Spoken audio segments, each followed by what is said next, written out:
ओ बेटा जी, किस्मत की हवा कभी नरम कभी गरम, कभी नरम नरम कभी गरम गरम कभी नरम गरम। जय हिंद दोस्तों, welcome to this new video. तो मैं एक नई वीडियो के साथ आपके लिए आ गया हूं और जैसा कि मैंने आपको कहा था, मैं पूरी की पूरी प्लेलिस्ट लेके आऊंगा आपकी प्रिपरेशंस कराने के लिए, प्लेसमेंट के लिए, या तो फिर अगर आप किसी कॉम्पिटिटिव एग्जाम के लिए प्रिपेयर हो रहे हैं तो मैं अपना वादा निभा रहा हूं और आप भी अपना काम कीजिए। अगर ये वीडियो आपको अच्छी लगी तो प्लीज़ लाइक, शेयर और सब्सक्राइब करें। तो फ्रेंड्स, जो आज का टॉपिक हम लोग देखने वाले हैं वो है प्रॉब्लम ऑन एजेस। आप लोगों ने थंबनेल पे ऑब्वियसली देखा ही होगा और सर्च भी किया होगा तो आपको पता ही होगा कि प्रॉब्लम ऑन एजेस है आज का टॉपिक। तो इसमें हम लोग देख लेते हैं क्या क्या आज पार्ट हम लोग कवर करने वाले हैं। तो आज हम लोग देखेंगे कि जानेंगे प्रॉब्लम ऑन होता क्या है, उसके कुछ एग्जांपल सॉल्व करेंगे और प्रैक्टिस क्वेश्चंस भी कुछ देखेंगे, जिससे हमको एक ओवरऑल आइडिया हो जाए कि हाँ, ये चीज़ होती क्या है और इसको सॉल्व कैसे किया जाता है। तो सबसे पहले तो मैं ये बता दूं कि प्रॉब्लम ऑन हम सब ने कहीं ना कहीं अपने स्कूल करियर में किया ही होगा। फिफ्थ से लेकर 10th के बीच ये टॉपिक्स हमारे स्कूल में आते हैं। उस समय बहुत इजीली हो जाते थे, लेकिन अब इनको रिकॉल करना थोड़ा सा मुश्किल होता है। टेंशन की कोई बात नहीं, हम है बढ़िया से रिकॉल करा देंगे, कोई प्रॉब्लम नहीं है। तो let's see problem on edges है क्या। तो फ्रेंड्स, आपको ये बता दूं कि problem on edges quantitative aptitude के उस टॉपिक का, उस सेक्शन का एक पार्ट है जहां पे एजेस, इंसान की एज को लेके हम लोग वहां पे क्वेश्चंस और प्रॉब्लम्स को डील करते हैं। ये these are one type of brain teasers, मैं इनको बोल सकता हूँ। क्योंकि ब्रेन टीजर क्यों है? क्योंकि ब्रेन टीजर्स वो सब चीजें होती है जिसको जब आप पहली बार पढ़े तो शायद आपको कॉम्प्लेक्स लगे, पर जब आप उसको स्टेप बाय स्टेप सॉल्व करने लगते हैं तो उसका आंसर निकालना, उस सॉल्यूशन को समझना बहुत ज्यादा इजी हमारे लिए हो जाता है। तो देखेंगे। हाँ, एक और बात मैं आपको बता दूं कि इस टॉपिक में वैसे कुछ पर्टिकुलर फॉर्मूलाज नहीं है, बस हमको कुछ इक्वेशंस को अपना दिमाग लगा के, अपना ट्रिक लगा के उसको यूज करना है। कैसे करना है, कैसे होगा, वो हम इस वीडियो में दिखेंगे। मैं आपको बताऊंगा, एकदम समझ आ जाना अच्छे से। तो पहला क्वेश्चन देखते हैं। पहला क्वेश्चन है, Rajiv age after 15 years will be 5 times his age 5 years back. So what is the present age of Rajiv? तो यहाँ पे क्वेश्चन हमको ये बोल रहा है कि राजीव की जो एज है 15 साल बाद कितनी होगी। आज की डेट से 5 साल पहले जो उसकी एज थी उसका 5 गुना हो जाएगा, 5 टाइम्स। तो हमको उसकी आज की एज निकालनी है। अभी शायद मैं बोल रहा हूं आपको ना समझ आ पाए, लेकिन मैं जब अब हम इसको सॉल्व करेंगे क्वेश्चंस के थ्रू पे तो आपको बहुत ही अच्छे से समझ आने वाला है। देखते हैं इसका सोल्यूशन कैसे होने वाला है फ्रेंड्स। तो अपन देख लेते हैं। लेट्स टेक लेट राजीव की जो प्रेजेंट एज है, ठीक है, राजीव की जो प्रेजेंट एज है उसको अपन ने ले लिया x। तो क्वेश्चन हमको ये बोल रहा है कि आज से 15 साल बाद, आफ्टर 15 ईयर्स, ठीक है, तो आफ्टर 15 ईयर्स उसकी एज कितनी होगी? ऑब्वियसली x प्लस 15, है कि नहीं? तो 15 साल जो के बाद उसकी एज है, और एक यहाँ पे है बिफोर 5 ईयर्स बैक, या तो फिर बिफोर 5 ईयर्स मेंशन किया गया है। तो बिफोर 5 ईयर्स उसकी एज कितनी होगी? Obviously x minus 5। तो क्वेश्चन के हिसाब से जो इक्वेशन है कि उसके 15 साल के बाद वाली जो एज है उसके 5 साल वाले जो एज है, 5 साल पहले वाली एज का 5 टाइम्स है। तो ये अपना है गिवन इक्वेशन। तो हमको क्या निकालना है? हमको राजीव की प्रेजेंट एज निकालनी है, मतलब x निकालना है। तो बहुत ही ईजी है ये, इसको सॉल्व करते हैं। कैसे होगा? x plus 15 is equals to 5x minus 25। So 5x minus x is equals to 25 plus 15. 4x is equals to 40. So x is equals to 40 by 4, that is 10. तो x अपन को मिल गई 10। इससे ये पता चलता है कि राजीव की प्रेजेंट एज है 10 ईयर्स। समझ आ गया होगा, बहुत ही ईजी है। दो ही चीजें हमको दी हुई थी, उसके एक 15 साल बाद वाली एज और एक 15 साल, सॉरी, एक 5 साल पहले वाली एज, उन दोनों के बीच हमको एक रिलेशन बताया दिया गया था। उसी को लेके हमने उसकी प्रेजेंट एज निकाल दी। लिख लीजिए ये, या तो फिर स्क्रीनशॉट मार के रख लीजिए। तो अपने को 10 मिला है। इसका आंसर अपन देखते हैं कि ऑप्शन में 10 है या नहीं है। जी हाँ, बिल्कुल है, ऑप्शन नंबर 2 है इसका आंसर 10। मतलब कि हमारा आंसर और सॉल्यूशन दोनों ही सही है। बढ़ते हैं नेक्स्ट क्वेश्चन की ओर। नेक्स्ट क्वेश्चन है the ages of two persons differ by 16 years. If 6 years ago the elder one be 3 times as old as the younger one, find their present age. ठीक है, तो दो लोगों की जो एज है वो प्रेजेंटली 16 साल का डिफरेंस है दोनों के बीच। ठीक है, 6 साल पहले जो बड़ा वाला था उसका जो एज है वो छोटे वाले के एज का 3 टाइम्स है, 3 गुना है। तो अपने को उनकी प्रेजेंट एज निकालनी है। ठीक है, ऑप्शंस बहुत सारे दिए हुए हैं, देखते हैं इसका सोल्यूशन कैसे होगा। हाँ, और जैसे कि मैंने आपको कहा था कि जब क्वेश्चंस आप पढ़े तो शायद आपको ये ट्रिकी लगे, बहुत ज़्यादा कॉम्प्लेक्स लगे, लेकिन जैसे कि इसके पहले वाले सवाल में आप लोगों ने देखा, सॉल्यूशन जब हम लोग इसका निकालते हैं, एक इक्वेशन अपन बिठा लेते हैं, वहां पे फिर ये चीज़ें ईजी हो जाने लगती हैं। देखते हैं, तो ये अपन पहले मिटा लेंगे।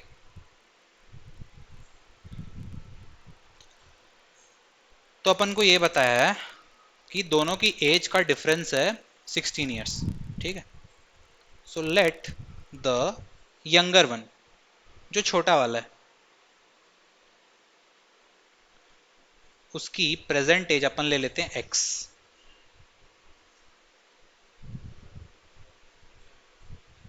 तो फिर जो ओल्डर है या एल्डर है उसकी प्रेजेंट हो जाएगी प्रेजेंट एज, ऑब्वियसली क्योंकि दोनों के बीच 16 का डिफरेंस है तो बड़ा वाला उससे 16 साल बड़ा होगा। ठीक है, दो भाई हैं, एक अगर x है तो दूसरा वाला है x+16। अच्छा, 6 साल पहले, ठीक है, समझ लीजिए ये है यंगर और ये है एल्डर। ठीक है, सो 6 years अगो जो एल्डर की एज कितनी होगी, जो बड़ा भाई है उसकी एज होगी x+16 -6। सिमिलरली यंगर की एज होगी x-6।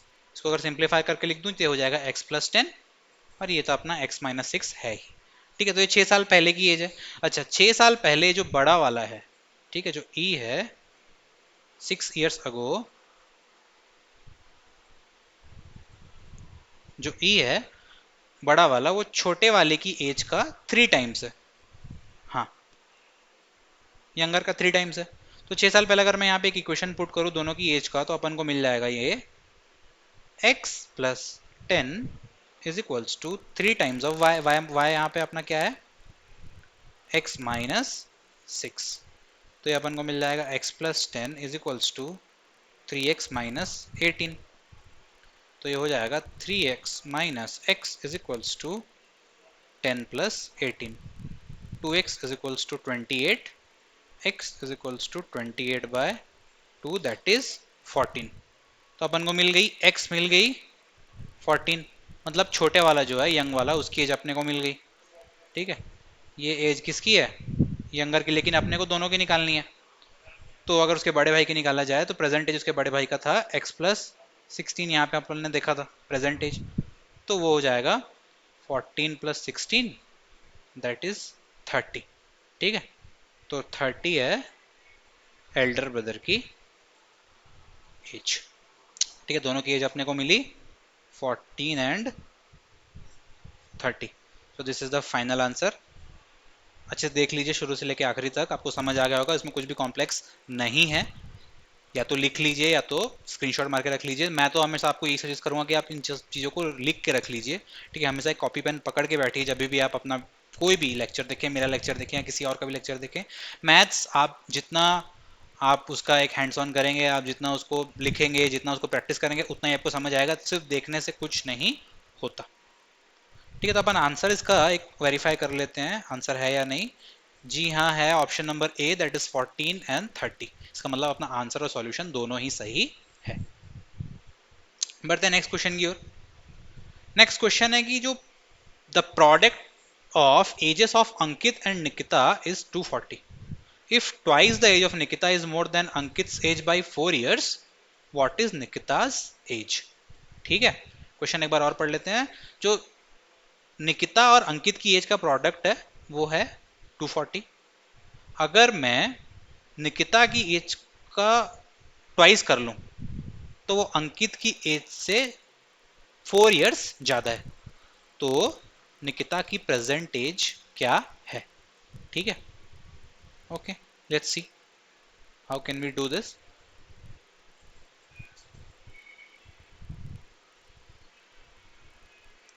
ओके, तो अपने पास दो बंदे हैं, एक है अंकित और एक है निकिता। अच्छा, अपने को ये बताया दोनों की एज का जो प्रोडक्ट मैं निकाल दूं तो वो 240 है, प्रेजेंट एज का ऑब्वियसली। ठीक है, तो अच्छा, सो लेट्स टेक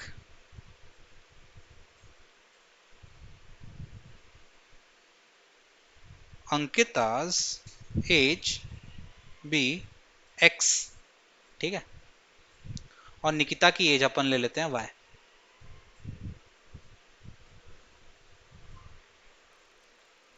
ठीक है, तो अपन को मालूम है क्वेश्चन के हिसाब से गिवन है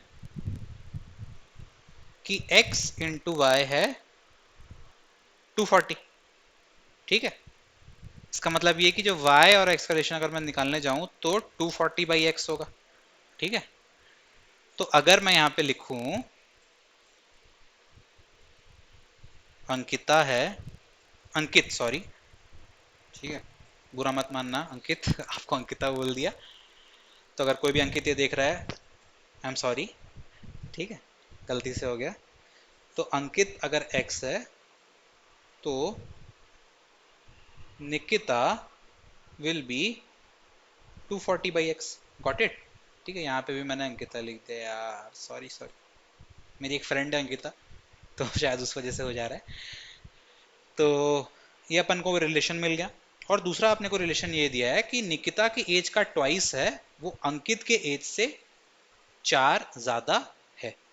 ठीक है, इसका मतलब ये कि निकिता की एज का अगर मैं ट्वाइस करूं, एक लाइन खींच लेते हैं सेपरेट करने के लिए, निकिता की एज का ट्वाइस अंकित के एज से ज़्यादा है 4 इयर्स। ठीक है, तो यहाँ पे अपन अगर लिख ले 240/x into two is equals to x+4, तो कुछ गलत नहीं होने वाला, इक्वेशन तो यही बैठ रहा है। ठीक है, ये इधर ले आते हैं अपन, तो ये हो जाएगा 480/x minus x is equals to 4। तो ये हो जाएगा 480 minus x² is equals to 4, और ये पन्ने को मिल जाएगा 480 minus x² is equals to 4x। अगर इसको मैं पूरी तरह सिंप्लीफाई कर दूं तो इसको कुछ इस प्रकार से अपन लिख सकते हैं x² plus 4x minus 480 is equals to 0। ठीक है, ऐसा कुछ आएगा। ठीक है, तो अपने को मालूम है एक मिड टर्म स्प्लिटिंग हम लोगों ने स्कूल में पढ़ी थी, उस हिसाब से अगर मैं इसको करने जाऊँ उसका सोल्यूशन, तो मुझे ऐसा मिलेगा, दो टर्म्स मिलेंगे। ठीक है, मिड टर्म स्प्लिटिंग आप लोग को सब पता ही होगा। 24 और 2, 24 इंटू 20, हाँ, दो टर्म्स अगर यहाँ पे मैं लूँ 24x minus 20x minus 480 is equals to 0। ठीक है, आगे का इधर करते हैं, तो मेरे को यहाँ पे एक इक्वेशन मिलती है x² प्लस 24x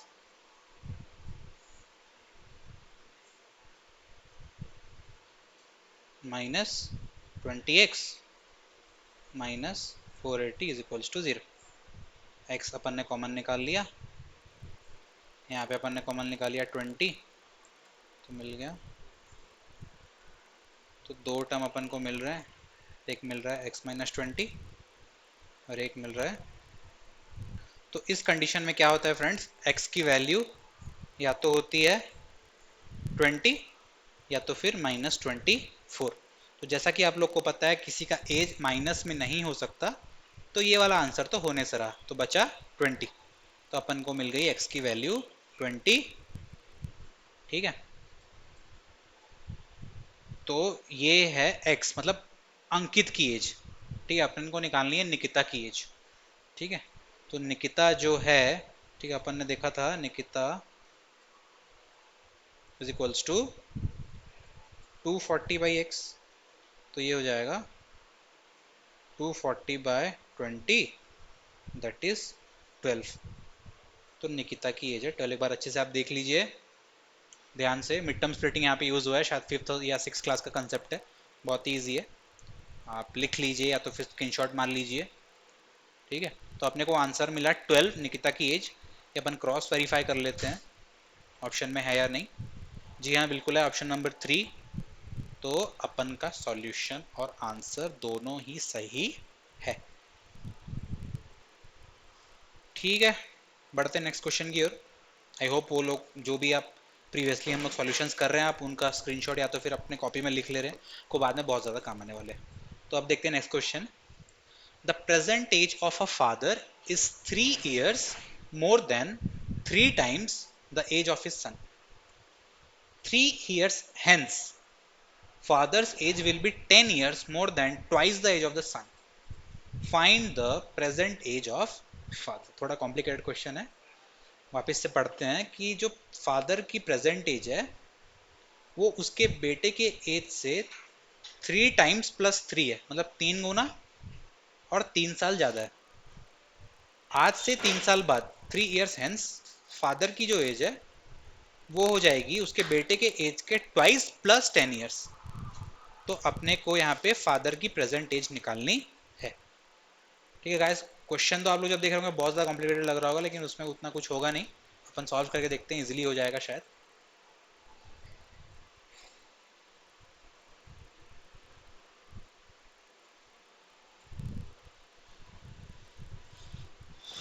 ठीक है, तो अगर मैं ले लूं let son's present age be x. अगर मैं बेटे की प्रेजेंट एज को मैं अगर एक्स ले लूं, तो यहाँ पे वो बता रहा है कि फादर की प्रेजेंट एज क्या होगी क्वेश्चन के हिसाब से।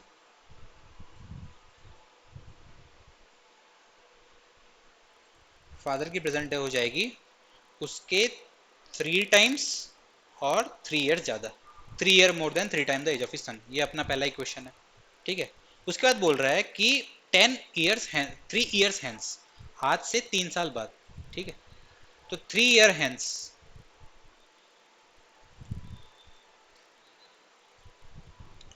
3 ईयर हेंस दोनों की एज अपन देख लेते हैं। अच्छा, उसकी सन की एज हो जाएगी कितना, x+3, और उसके फादर की एज हो जाएगी 3x+3+3, मतलब 3x+6। ठीक है, हाँ। तो 3 ईयर्स हेंस उनका जो रिलेशन अपने को बता रहा है, क्या बता रहा है कि जो फादर की एज है, ठीक है, वो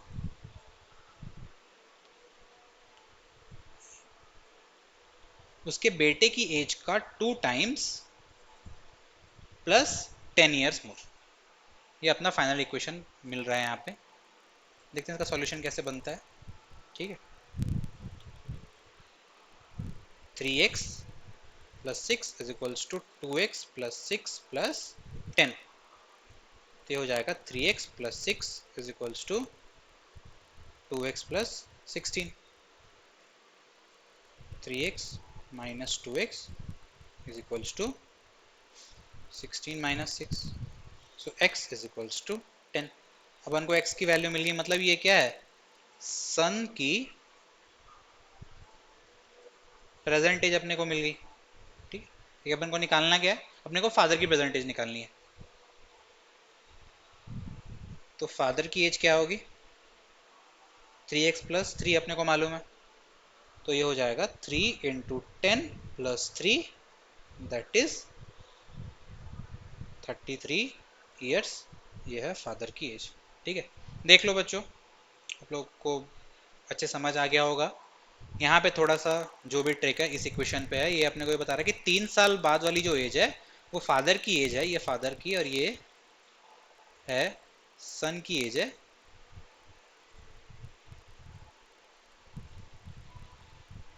ठीक है, ये सन की एज है। तो फादर की एज है जो, वो सन के 3 साल वाले जो बाद वाली एज है उससे ट्वाइस प्लस 10 ईयर ज्यादा है। ठीक है, तो उस हिसाब से ये वहां पे बन रहा है। वैसे फिर हम लोग सॉल्यूशन किया है, इसका स्क्रीनशॉट रख लीजिए या तो फिर लिख लीजिए अपने कॉपी में, आपको आगे काम आने वाला है। तो 33 मिली इसकी एज फादर की, अपन क्रॉस वेरीफाई कर ले 33 है या नहीं। जी हाँ, बिल्कुल है। ऑप्शन नंबर 4 है इसका आंसर, दैट इज 33। इसका मतलब अपना सॉल्यूशन और आंसर दोनों ही सही है।